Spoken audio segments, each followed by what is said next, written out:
I didn't stop arguing because I finally understood her. I stopped because I was tired of proving I still mattered.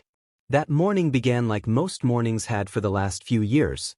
Quietly, carefully, like I was moving through a house that might collapse if I stepped too hard. I woke before my alarm, not because I was rested, but because my mind refused to let me sleep past the familiar inventory of responsibilities waiting for me. Bills. Work emails. Physical therapy appointments I'd already memorized. The sound of my son's wheelchair against the hallway wall if I misjudged the turn. I lay there staring at the ceiling fan, counting the clicks as it wobbled. I'd meant to fix it months ago. Maybe years. But there was always something louder than a loose screw, something more urgent demanding my attention. And like most things in my life, the fan stayed broken because it wasn't broken enough to justify the effort. I got up quietly so I wouldn't wake my wife. That was habit now. Avoid friction.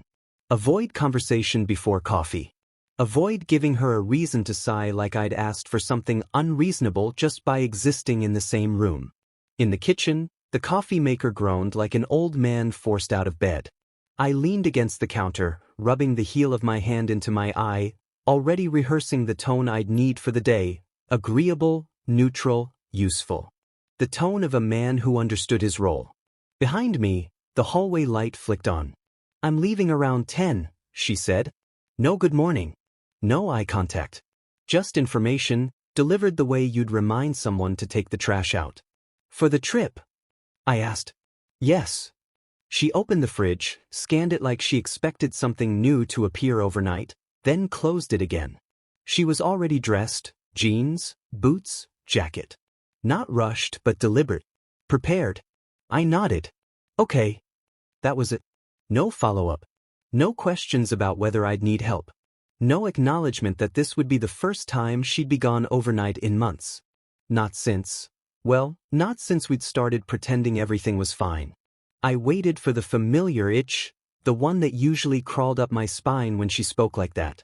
The urge to ask where exactly she was going, who she'd be with, when she'd be back. The urge to point out how convenient it was that her girls' trip landed on a week packed with appointments and deadlines. But the itch never came. Instead, there was just quiet. Not peace. Not acceptance. Just the absence of resistance. "I've got it," I said, before she could add anything else. She paused, one hand on her bag strap, and looked at me then. Really looked. Like she was checking something off a list. "I know," she said. "You always do." That should have hurt more than it did. She walked past me toward the front door, already tapping on her phone. I followed at a distance, not because she asked me to, but because some part of me still wanted to believe this moment mattered. At the doorway, she hesitated. Not enough to turn around. Just enough to appear thoughtful. "There's soup in the freezer," she said. "Labeled." "I know," I replied. "And his meds." "I know," I said again, softer this time. She nodded, satisfied. Then she was gone. The sound of the garage door closing echoed through the house like punctuation. For a long moment I stood there staring at the door, waiting for something to catch up with me: anger, sadness, fear. Something dramatic enough to justify how much space she'd just taken with her absence. Nothing came. "Dad." I turned to see my son at the end of the hallway, sitting in his wheelchair. He must have heard the car. He always did. He had a way of noticing things I missed: sounds, shifts, moods. "Hey, buddy," I said, forcing brightness into my voice. "You're up early." He shrugged. "Couldn't sleep." I wheeled him toward the kitchen, the rubber of the tires whispering against the floor. He watched me the entire time, his eyes sharper than a 12-year-old's should have been. Too observant. Too patient. I poured him juice, set out his breakfast, moved through the routine like muscle memory. Careful not to rush. Careful not to let my frustration show. "You okay?" I asked him. He nodded, then hesitated. "Dad." "Yeah. Are we safe when she's gone?" The question landed heavier than it should have. I froze, my hand still wrapped around the coffee mug. "Of course we are," I said, a little too fast. "Why would you ask that?" He looked down at his hands. "Just wondering." I told myself kids ask weird questions. I told myself I was projecting. I told myself not to make this into something it didn't need to be. But the house felt different after she left. Not quieter. Not emptier. Sharper. Like the air had been holding its breath and finally let it out. I spent the morning catching up on work emails I'd ignored, half listening to conference calls while keeping an eye on my son. Every now and then, I felt his gaze on me, steady and unreadable. When I asked if he needed anything, he shook his head. At one point, I noticed the medical folder still sitting on the side table, the one she usually carried with her everywhere. I flipped through it absent-mindedly, noticing documents out of order, a form missing. It would have been easy to brush it off. So I did. Because brushing things off was how I survived. Around noon, I found myself staring out the kitchen window, watching the driveway like I expected her car to come back. Not because I missed her. Because uncertainty had become my baseline, and certainty, even bad certainty, felt safer than silence. "Dad," my son said again. I turned. "What's up?" He swallowed. "Stay close today." I smiled, trying to keep it light. "I'm not going anywhere." He didn't smile back. I told myself it was nothing. I told myself a lot of things. I told myself that compromise was maturity. That endurance was love. That silence was strength. That one day, if I just held everything together long enough, something would change. What I didn't realize, not yet, was that by stopping the argument, I hadn't chosen peace. I'd chosen blindness. And whatever was coming next had been waiting for that. Because as I turned back toward the sink, setting my mug down, I heard something behind me, not the sound of wheels, not the familiar scrape I'd learned to tune out. Just movement. And for the first time in years, my body reacted before my mind could catch up. I turned. And the chair was empty. For a split second, I was sure my mind was playing a cruel trick on me. That's what exhaustion does. It bends reality just enough to make you doubt yourself. I told myself I'd turned too fast. That my eyes hadn't adjusted. That the empty space where my son's wheelchair should have been was nothing more than a blink I hadn't finished. But the chair was empty. Not tipped over. Not pushed aside. Empty. My heart stuttered like it had missed a step. "Hey," I said, my voice coming out sharper than I meant it to. "Buddy." No answer. The house felt suddenly too large, every corner stretching away from me. I took a step forward, then another, my pulse climbing as my brain scrambled for explanations that didn't involve panic. Bathroom. Bedroom. Maybe he'd transferred himself to the couch. He'd been trying more lately. That had to be it. Then I heard his breathing. So uneven. Behind me. I turned slowly, afraid that if I moved too fast the moment would shatter like glass. He was standing. Not confidently. Not effortlessly. But standing. His hands were braced against the back of the chair, knuckles white, legs trembling as if they were remembering something they'd forgotten how to do. His face was tight with concentration, jaw clenched, eyes locked on the floor like he didn't trust it to stay solid beneath him. My coffee mug slipped from my hand and shattered on the tile. The sound didn't seem to reach him. Or maybe it did, and he just didn't dare look at me yet. I couldn't breathe. 6 years. 6 years of ramps and therapy rooms. 6 years of learning how to lift without hurting him or myself. 6 years of telling him, and me, that we were okay with the way things were. And now this. "Dad," he whispered. That broke whatever spell had frozen me in place. I rushed forward, hands out, afraid he'd collapse if I touched him wrong.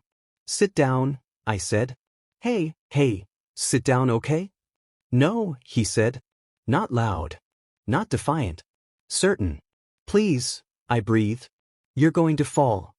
He shook his head, finally lifting his eyes to mine. They weren't scared. They were urgent. "Dad," he said again, quieter this time. "Listen to me." Something in his tone made my chest tighten. This wasn't a miracle. This wasn't excitement. This was a warning. "How?" I asked. "How are you when did?" "Later," he said. "Not now." My hands hovered inches from his arms, useless.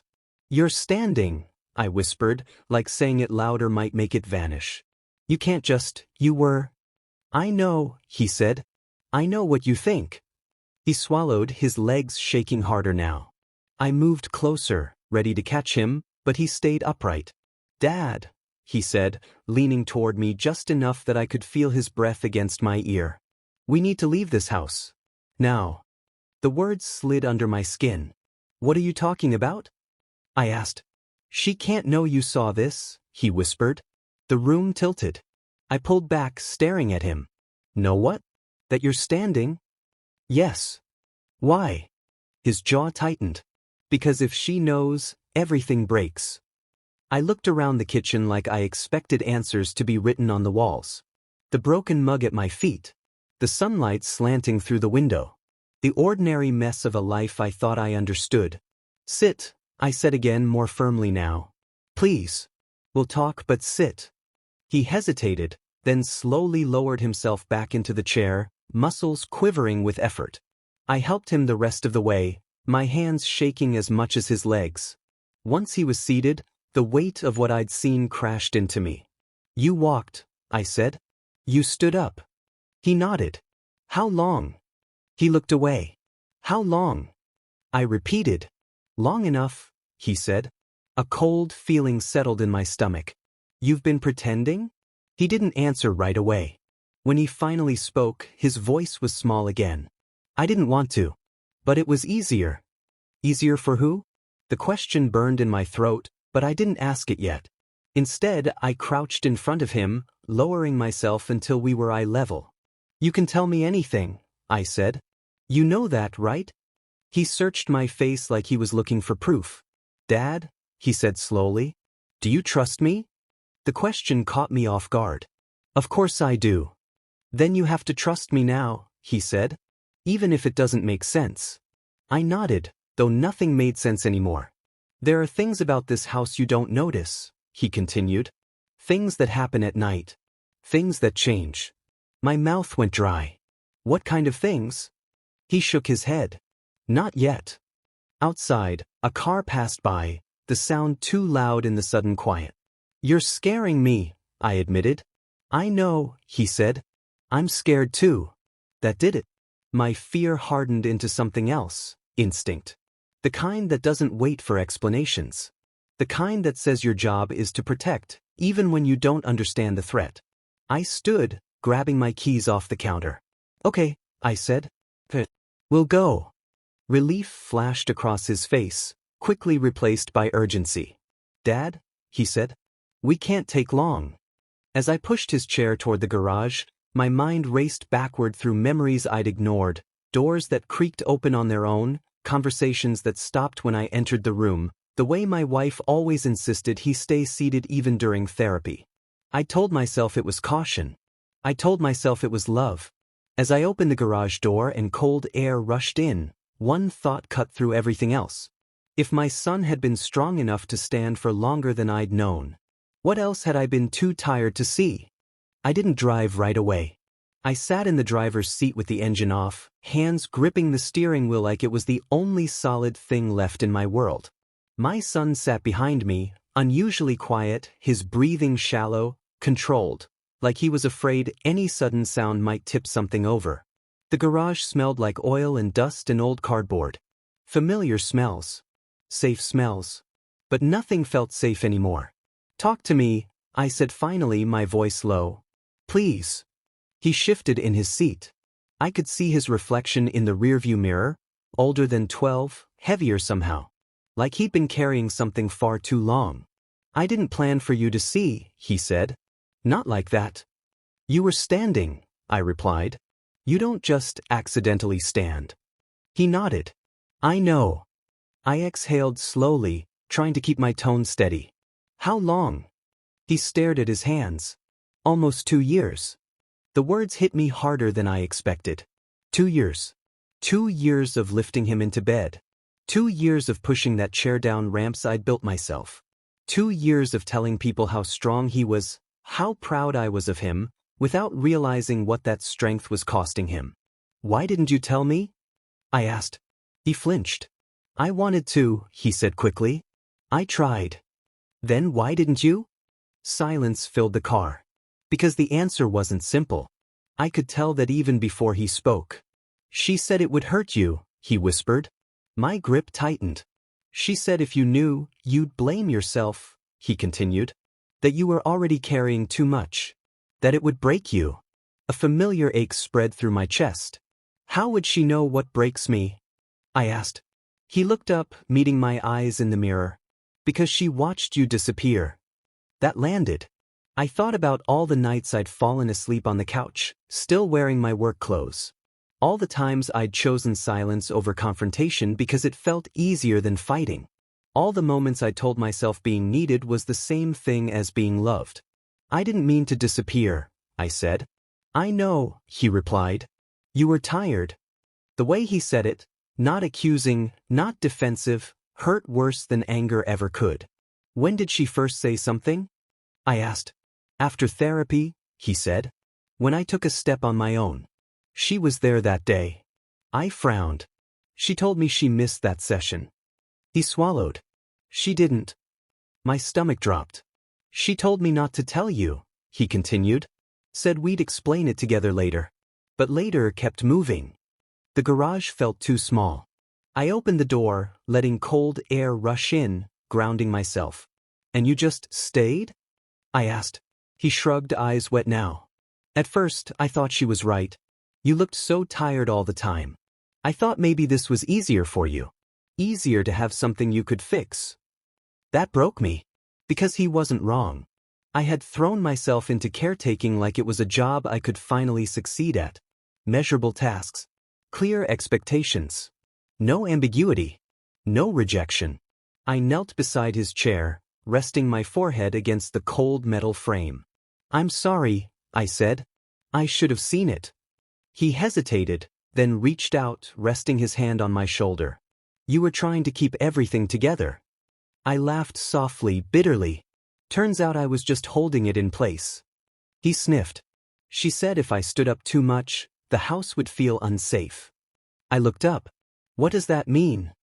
She didn't explain, he said. Just said some things work better when everyone stays in their place. A chill ran through me. I thought back to moments that hadn't made sense at the time. Her insisting he stay seated even during stretches, her hovering during therapy sessions, her irritation when he showed progress. I'd called it anxiety. I'd called it protectiveness. I'd called it love. Did anything else happen? I asked. He nodded slowly. Sometimes, at night, doors would open. Or things would be moved. She'd say it was just the house settling. My pulse quickened. Did you ever see her do it? No, he said. But she always knew. Knew what? That I'd been practicing, he whispered. That I'd stood up.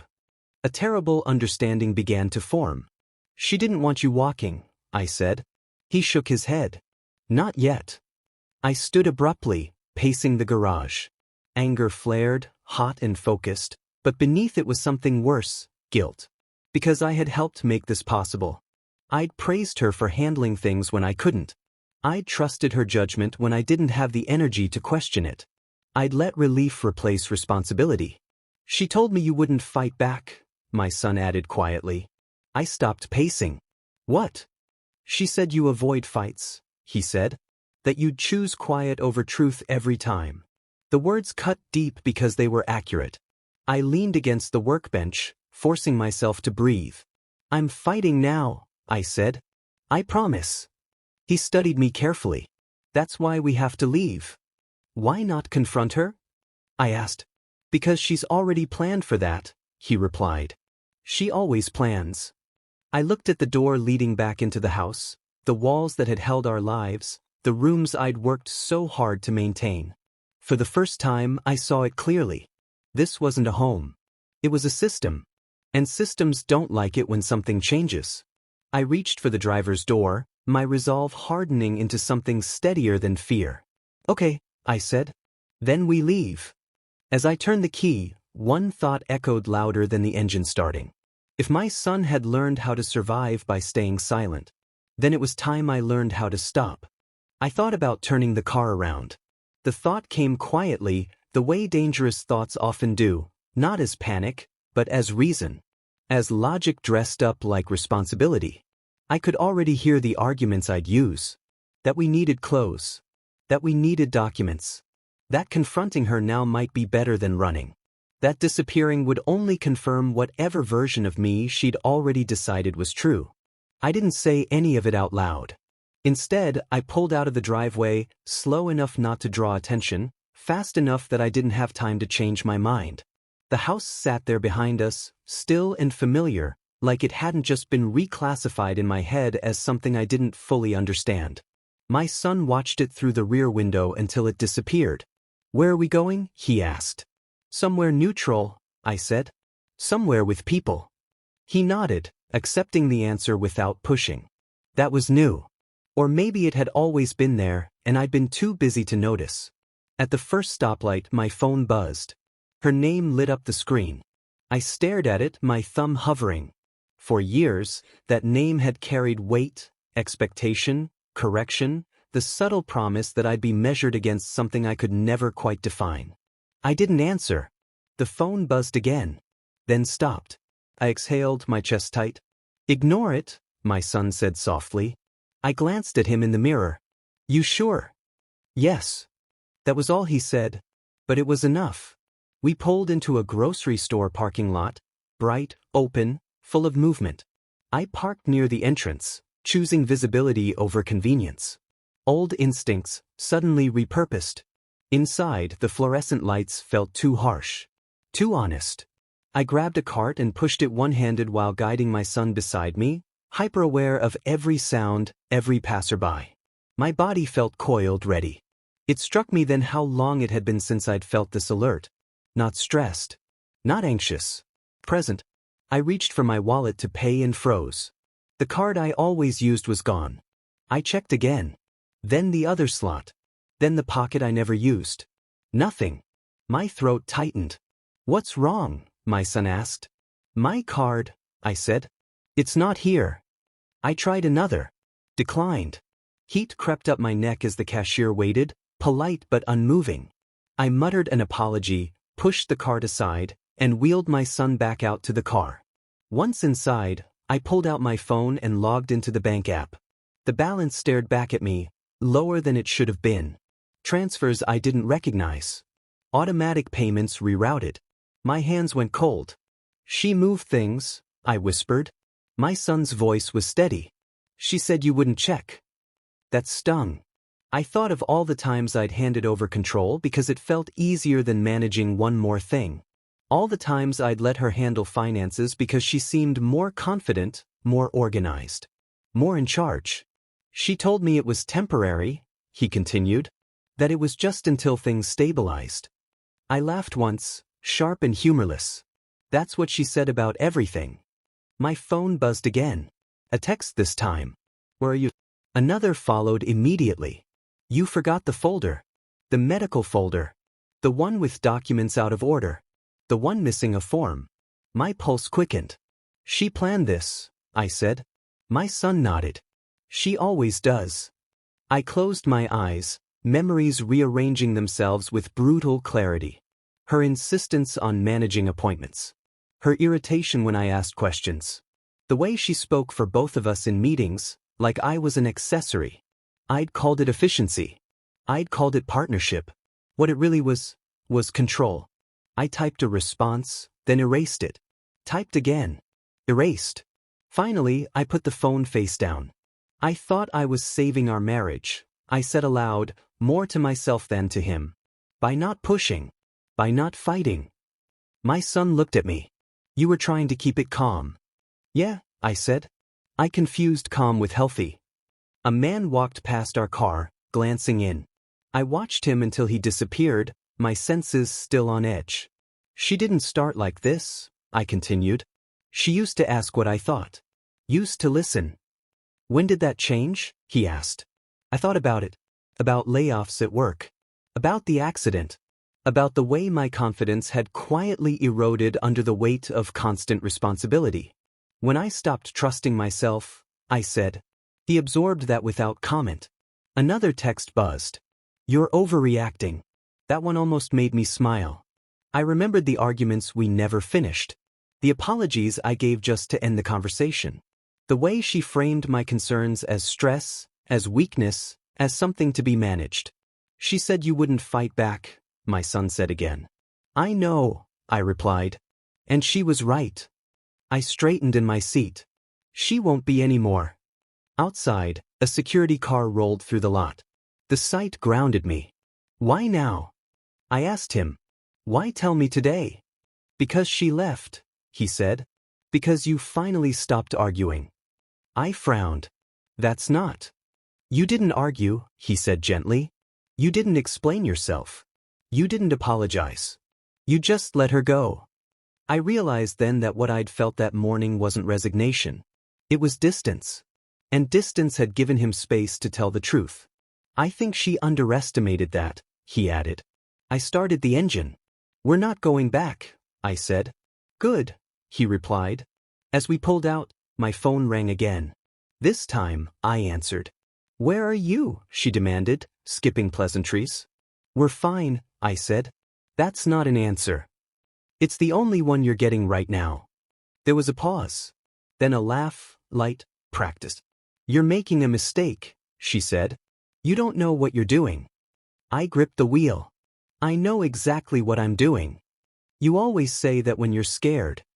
I looked at my son, who met my eyes and nodded. Not this time, I said. Her tone sharpened. You think you can just take him? After everything I've done? That was the moment. Not the standing. Not the secrets. That word. I'm his father, I said. I'm not taking him anywhere. I'm protecting him. Silence. Then colder. You don't know what you're inviting. The line went dead. I pulled over, heart pounding, hands steady. My son exhaled slowly. She's closer than you think, he said. I looked ahead at the road stretching forward, uncertain, exposed, real. For the first time in years, I didn't try to smooth the fear away. I leaned into it, because fear, I was learning, was better than living numb. And whatever she'd built inside that house, it was about to lose its hold on us. We didn't go far at first. That was my mistake. I told myself it was strategy, staying close enough to respond, close enough to think. In reality, part of me still hadn't accepted that the danger wasn't theoretical anymore. That it wasn't just emotional damage or manipulation or a marriage rotting quietly from the inside. I parked 2 blocks away from the house, engine off, lights dark. My son didn't ask why. That scared me more than anything else. The neighborhood looked the same as it always had. Neat lawns. Parked cars. Porch lights clicking on as the sun dipped lower. The kind of place people described as quiet when they wanted to convince themselves nothing bad could happen there. I watched the house from between 2 trees, my chest tight. Dad, my son said quietly, we shouldn't be here. I know, I replied. Just a minute. The minute stretched. Nothing happened at first. No movement. No lights. Then the front porch light turned on. I frowned. Did you leave that on? He shook his head. My phone buzzed. A notification from the home security app, the one I barely checked anymore because she managed it. Front door accessed. My stomach dropped. She's not supposed to be back yet, I muttered. My son leaned forward in his chair, eyes locked on the house. That's not her. The front door opened. A silhouette stepped inside. I couldn't see who it was, but I knew immediately what it wasn't. Normal. Okay, I said, my voice low but steady. We're leaving. Now. I turned the key. The engine coughed once, just once, before roaring to life. As we pulled away, my phone rang. A known number. I didn't answer. It rang again. And again. By the time I merged onto the main road, my hands were slick with sweat. You saw that, right? I asked. He nodded. She doesn't go alone anymore. That sentence sat between us, heavy and unfinished. Who? I asked. He swallowed. I don't know. I never saw their face. But they come at night sometimes. They walk through the house like they own it. My mind raced back through memory, the unexplained sounds, the doors ajar, the way she dismissed it all with a smile. I'd believed her because believing was easier than staying alert. Why didn't you tell me? I asked, hating the question even as I asked it. He answered honestly. Because every time I tried, something changed. She'd rearrange things. Lock doors. Watch me more closely. I felt sick. You were protecting me, I said. He shook his head. I was surviving. That distinction mattered. We drove in silence for several minutes, the city lights growing brighter around us. I chose streets with traffic, places where stopping would be noticed. Dad, he said eventually. There's something else. I braced myself. Okay. She watches through the cameras, he said. Not just the security ones. What do you mean? The baby monitor in my room, he replied. The old tablet you thought was broken. Even your laptop sometimes. My chest tightened. I remembered moments when she'd known things I hadn't said out loud. Times she'd appeared at just the wrong moment. I'd called it intuition. It wasn't. I pulled into a crowded gas station, parking beneath bright lights. I got out, scanned the area, then opened the back door for my son. We're switching plans, I said. We're not sleeping anywhere she expects. He nodded, relief flickering across his face. Inside the gas station, I bought a burner phone with cash, the emergency stash I'd kept without knowing why. Old instincts from a version of myself I thought I'd outgrown. In the bathroom, I smashed my regular phone against the sink until the screen went dark. My hands shook afterward. But my mind was clear. Back in the car, I powered on the new phone. She's going to escalate, my son said quietly. I know, I replied. So are we. We drove until the city thinned into industrial blocks and late-night diners. I chose a motel with a flickering sign and too many cars in the lot, anonymity over comfort. Inside the room, I checked corners, vents, outlets. I felt ridiculous. I didn't stop. My son watched me with something like pride. You believe me now, he said. I always should have, I replied. He hesitated, then did something that made my throat close. He stood. Not fully. Not long. But long enough. I can help, he said. I crossed the room in 2 strides, steadying him. You already are. He sat back down, breathing hard. We sat on opposite beds, the hum of the air conditioner filling the silence. She built the house around control, he said after a while. Rules. Schedules. Silence. As long as we followed them, nothing happened. And when you didn't? I asked. Things broke, he said. Or disappeared. Or she cried. I closed my eyes. How long has she been planning this? I asked. Since the accident, he said. Since you stopped pushing back. That hurt. But it was true. I lay back on the bed, staring at the ceiling, listening to the distant sounds of traffic and voices outside. Normal life. Other people's problems. I thought safety meant keeping things predictable, I said. Keeping everyone calm. My son's voice was gentle. Safety is knowing someone will act when things go wrong. I turned my head to look at him. I'm acting now, I said. He nodded. I know. A knock sounded at the door. My blood ran cold. I moved slowly, silently, peering through the curtain. 2 figures stood outside. A man and a woman. The woman smiled at the door like she knew exactly who was inside. My phone vibrated in my pocket. A message from the new number. You left something important behind. I backed away from the door, heart hammering. My son met my eyes. She found us, he whispered. I shook my head, jaw set. No, I said quietly. She followed the version of me that doesn't exist anymore. I grabbed my keys, my resolve locking into place. Because now I understood the truth. The house had never been the danger. It was the silence I'd allowed inside it.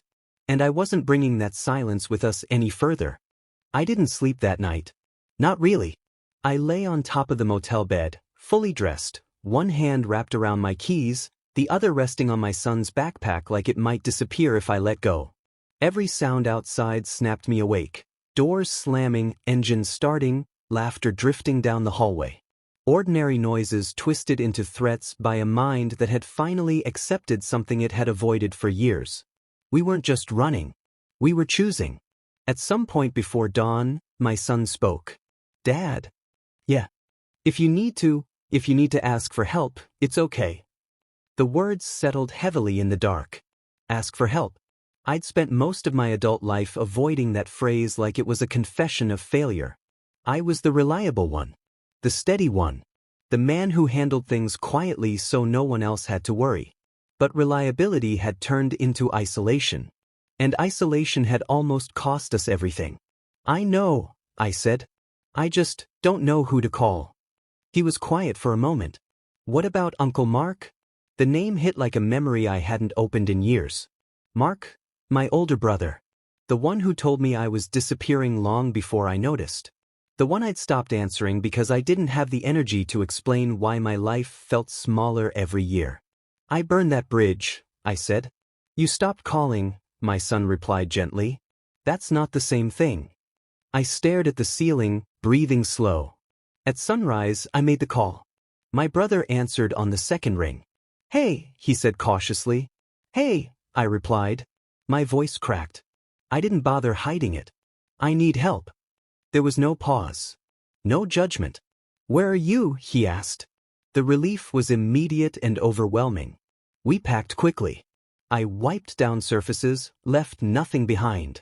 Old habits, sharpened by fear. As we rolled out of the parking lot, my burner phone buzzed. Answer me. I turned it off. On the highway, the sun crept up over the horizon, lighting the road ahead. It felt symbolic in a way I didn't trust yet. My son watched the passing fields. Once we get there, he said, things will get loud. I know. Are you ready? I thought about the version of myself who avoided conflict at all costs.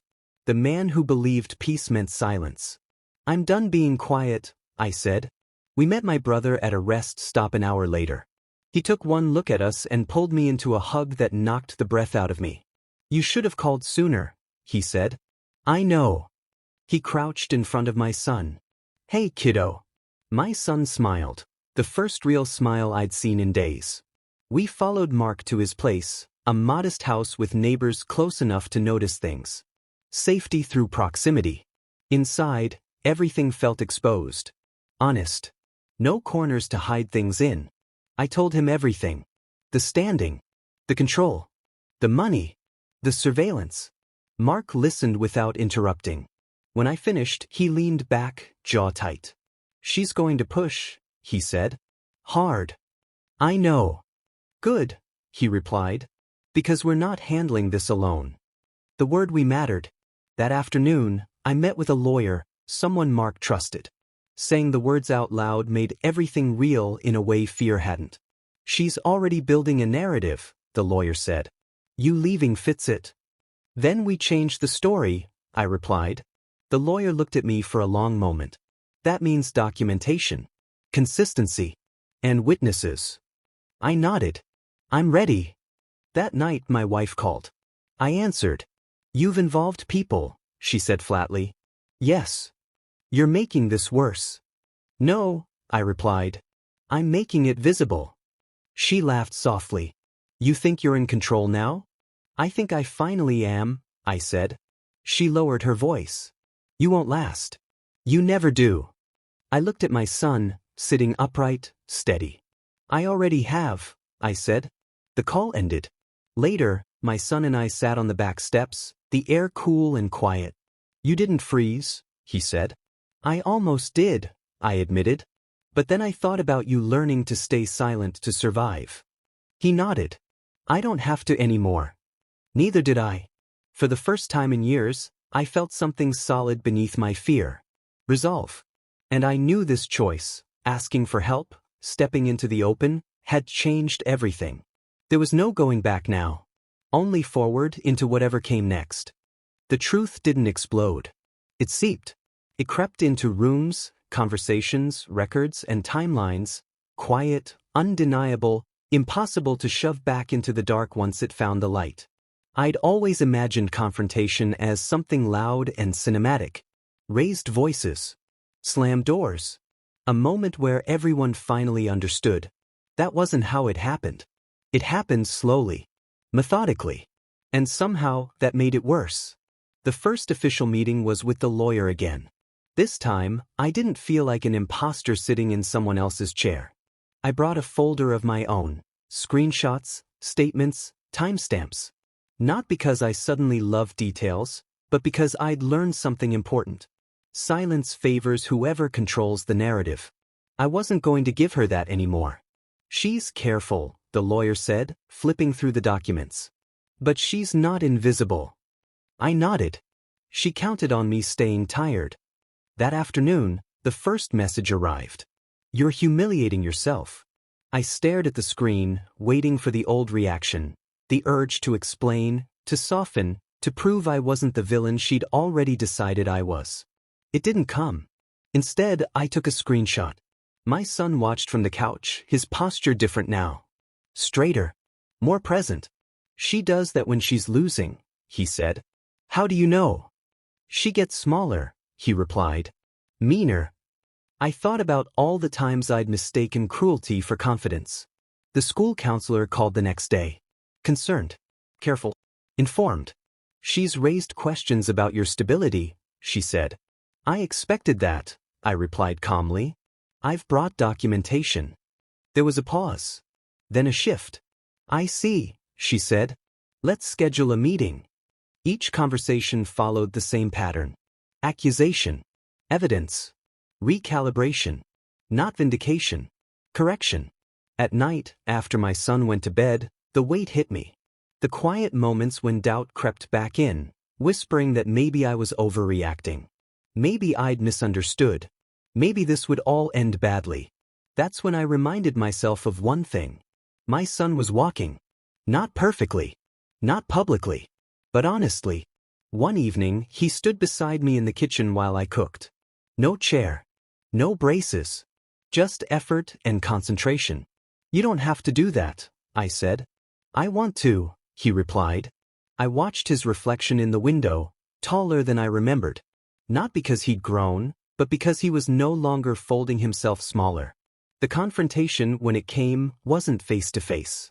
It was a hearing. A neutral room. Neutral people. Neutral language. She sat across from me, composed, dressed carefully. If someone didn't know better, they'd think she was the reasonable one. She didn't look at my son. That told me everything. Her lawyer spoke first. Words like concern, instability, abrupt departure. Then it was my turn. I spoke plainly. About routines. About pressure. About silence mistaken for peace. I didn't accuse. I described. When my son was asked if he wanted to say anything, he stood. Fully. The room shifted. I can walk, he said. I have been able to for a while. Her face changed, just for a second. Enough. I didn't tell my dad, he continued, voice steady, because I was told it would hurt him, that it would make things unstable. The word hung there. Unstable. I watched her realize in real time that the story she'd built no longer belonged to her. The ruling didn't feel triumphant. It felt quiet. Temporary arrangements. Supervision. Evaluations. Outside, my son exhaled like he'd been holding his breath for years. Can I stop pretending now? He asked. I smiled, my throat tight. Yeah. You can. That night she sent one last message. You've ruined everything. I didn't respond. Because for the first time, the truth had spoken back. And it didn't need my defense. Peace didn't arrive like relief. It arrived like space. The kind you don't notice until your shoulders drop and you realize you've been bracing for impact every day of your life. The house we moved into was smaller. Quieter. No smart systems. No echoes that made you feel watched. Just creaking floors and too much morning light. For the first time in years, nothing in the walls listened back. The first morning there, I woke before my son. Old habits. I stood in the kitchen holding a mug I didn't need, waiting for anxiety that never showed up. Instead, there was a strange, almost uncomfortable calm. This is what safety feels like, I thought. Not happiness. Not victory. Safety. My son walked in barefoot, rubbing his eyes. Still stiff. Still careful. But upright. Coffee smells different, he said. New place, I replied. New air.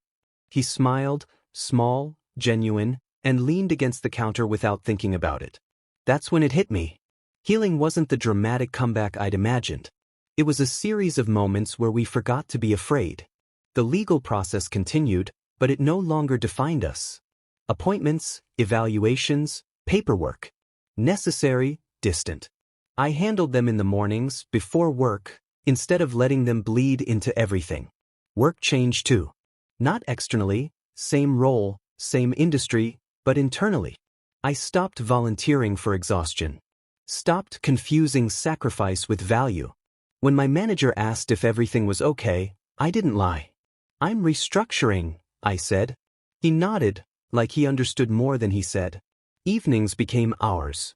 Physical therapy sessions turned into walks. Walks turned into errands. Errands turned into independence. One night, as we sat on the floor assembling cheap furniture, my son paused. You know, he said, tightening a bolt, I thought if I stayed broken, it would keep things calm. My chest tightened. I thought if I stayed quiet, I could hold everything together, I replied. We looked at each other then, not as parent and child, but as two people who had survived the same storm from different sides. I'm glad you stopped, he said. Me too. The message I never expected came weeks later. An apology. Vague. Carefully worded. I read it once. Then closed my phone. Some endings don't need a response. What surprised me most wasn't that my life felt lighter. It was that I felt clearer. About who I was. About what kind of man I refused to be again. Silence no longer felt like strength. Endurance no longer felt like love. And protection no longer meant control. One afternoon, my son ran ahead of me, actually ran, across a small park near our place. Not fast. Not far. But free. He turned back, breathless, grinning. Dad, he called. Watch this. I watched. Not for danger. Not for collapse. Just watched. That night, as I turned off the lights, I realized something I wish I'd learned earlier. You don't rebuild your life by fixing everything that broke. You rebuild it by choosing what you'll never accept again. And for the first time, the future didn't feel like something I had to survive. It felt like something we were finally allowed to live.